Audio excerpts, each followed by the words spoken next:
I think it's a myth. I think that people who think they're going to be positive all the time are delusioned.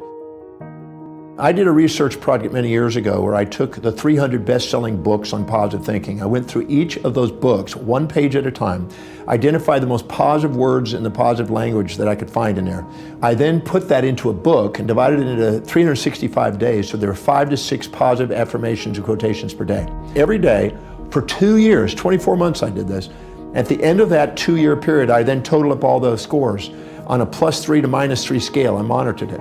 I found out that I had ups, downs, up, down, up, down, up, down. A total amount is zeroed out. So I realized it was delusional to think I was going to be a one-sided person.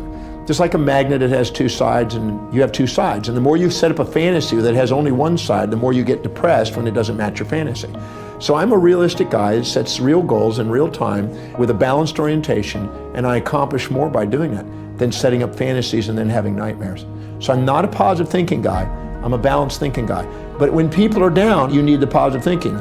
But when you're up and you're fantasizing and setting up fantasies and pies in the skies, you need some critical thinking to be able to put you back into reality. So I'm a believer in both sides are needed. If you live by your highest values, you're willing to embrace both pain and pleasure in the pursuit. When I was with Nick Lowry, who's a Hall of Famer football kicker, and he's one of the greatest football guys ever in the world. He had broken bones and damaged knees and this and that. Nothing stopped him. His mission was to be the greatest football player. So when somebody's inspired by a vision and they're inspired by what they want to accomplish and they know their service and they know what their mission is, they embrace pain and pleasure in the pursuit of it. Support and challenge, ease and difficulty, all complementary opposite pairs that we face in life, nice, mean, kind, cruel, hero, villain, whatever pair of opposites there are, we embrace them both and we live by our highest value.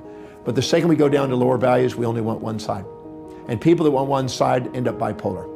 Bipolar condition is a byproduct of the search for one side, monopolar expectations.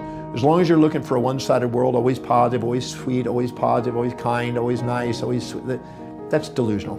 I don't support that kind of illusion because no one ever has that. People live in a fantasy. The fastest way to be depressed is look for only one side.